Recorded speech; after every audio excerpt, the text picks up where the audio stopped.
Untuk materi yang saya pilih yaitu kelas 5 tema 2 udara bersih bagi kesehatan, subtema 1 pada pembelajaran 3 dengan kompetensi dasar 3.2 mengklasifikasi informasi yang didapat dari buku dalam aspek 5W plus 1H, dan 4.2 yaitu menyajikan hasil klasifikasi informasi yang didapat dari buku yang diaplikasikan ke dalam aspek 5W plus 1H.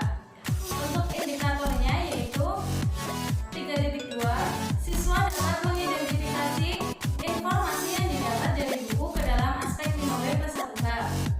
Yang kedua, 4.2.1 membuat peta pikiran untuk mempresentasikan informasi yang didapat dari buku ke dalam aspek 5W plus 1H.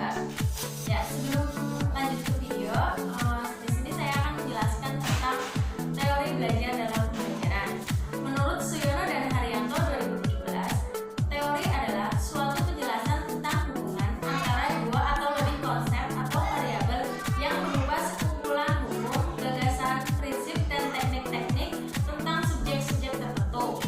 Belajar menurut Slametto dan Hamdani 2011 adalah suatu usaha yang dilakukan seseorang untuk memperoleh perubahan tingkah laku yang baru secara keseluruhan sebagai hasil pengalaman sendiri dalam interaksi dengan lingkungannya.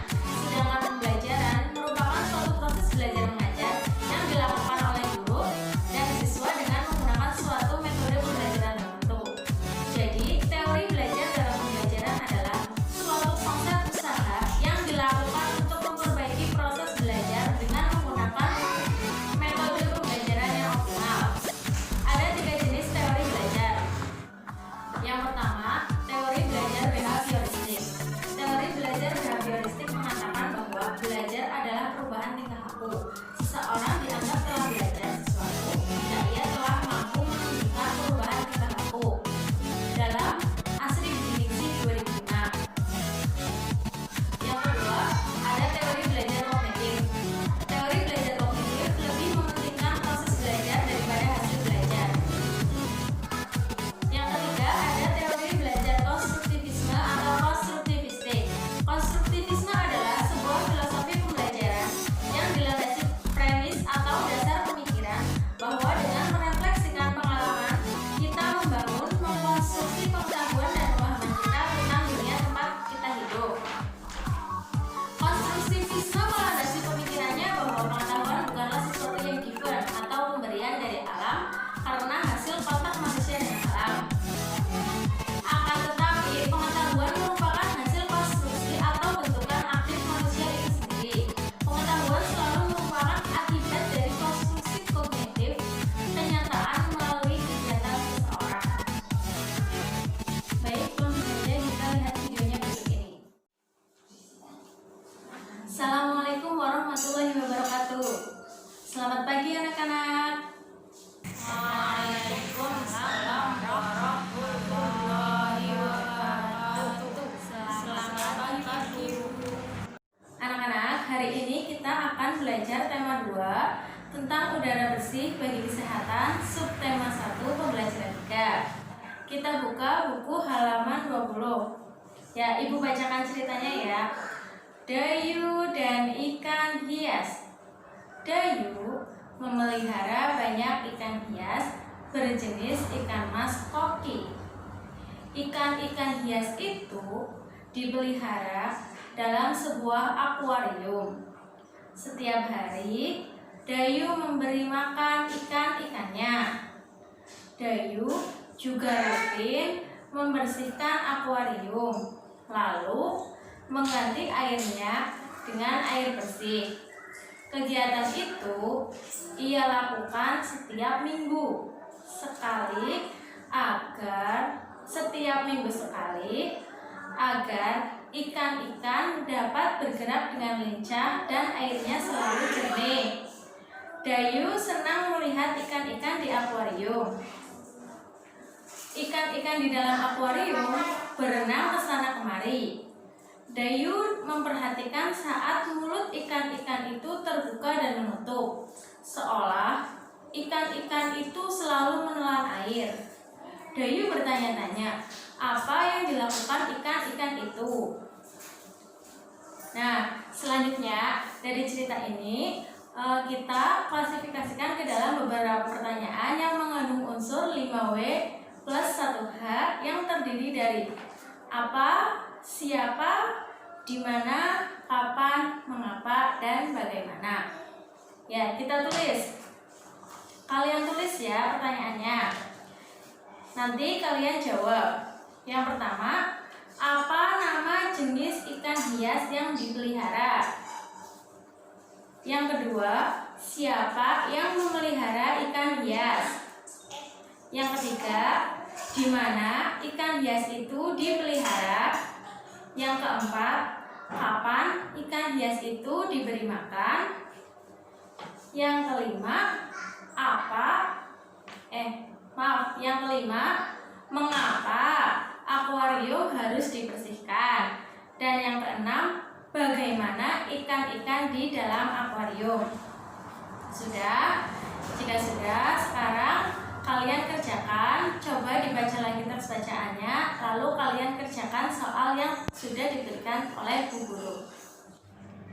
Ayo coba nomor 1 jawabannya apa? Tahu. Dibaca dulu. Sudah dibaca tapi nggak tahu. Kalau nomor 2 jawabannya apa? Nomor 2 juga nggak tahu. Nomor 3 juga. Semuanya nggak tahu. Yuk dibaca lagi, jadi nanti tahu jawabannya.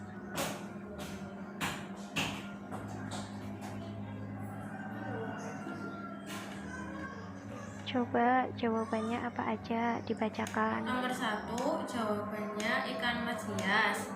Nomor 2 jawabannya dayung. Nomor 3 jawabannya akuarium.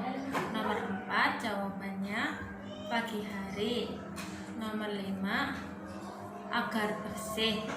Nomor 6 ikannya berlari ke sana kemari. Sudah. Yuk dikerjakan dulu. Setelah itu kalian membuat mind mapping seperti yang ibu ajarkan kemarin, nanti untuk mempresentasikan hasil jawaban kalian. A few moments later.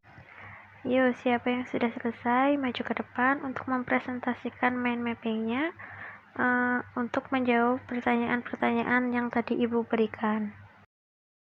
Saya akan mempresentasikan hasil mind mapping atau peta pikiran yang sudah saya buat dari teks bacaan Dayu dan Ikan Hias dalam buku halaman 20. Yang pertama yang di tengah itu judul bacaannya, itu Dayu dan Ikan Hias. Untuk pertanyaan yang pertama, apa nama jenis ikan hias yang dipelihara?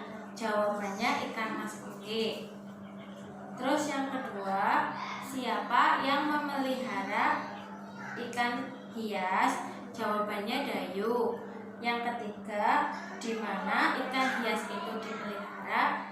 Jawabannya di akuarium. Terus yang keempat, kapan ikan hias itu diberi makan? Jawabannya yang benar setiap hari.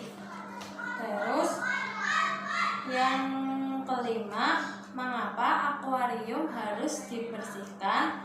Jawabannya agar air di akuarium kembali bersih.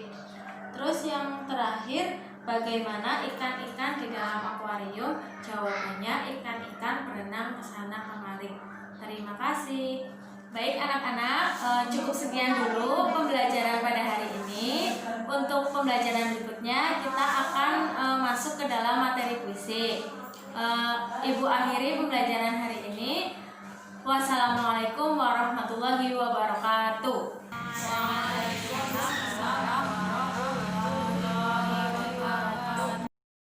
Jadi dalam penerapan teori belajar behavioristik itu, siswa dianggap telah belajar apabila siswa telah menunjukkan perubahan tingkah laku atau siswa dapat menjawab pertanyaan-pertanyaan dengan benar atau mengidentifikasikan dan mengklasifikasikan pertanyaan itu dengan benar.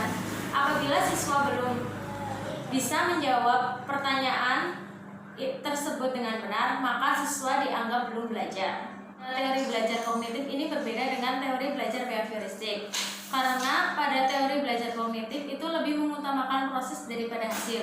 Jadi, walaupun siswa belum menunjukkan perubahan tingkah lakunya, tapi siswa telah melakukan proses pembelajaran dengan baik, maka siswa itu dianggap sudah belajar. Jika dalam teori behavioristik kan, walaupun siswa sudah melakukan proses sebaik mungkin, tapi dia belum bisa menunjukkan perubahan, maka siswa itu dianggap belum belajar. Tapi dalam teori kognitif ini, siswa dianggap sudah belajar apabila sudah melalui proses pembelajaran dengan baik.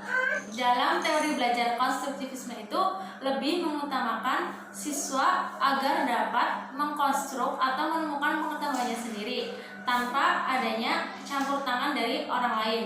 Jadi seperti guru hanya menjadi fasilitator, hanya mendampingi siswa menjawab semua pertanyaan, mencari semua jawabannya itu sendiri sampai siswa dapat mempresentasikannya itu sendiri. Jadi pengetahuan itu didapatkan sendiri oleh siswa tanpa bantuan dari siapapun. Itu teori belajar konstruktif.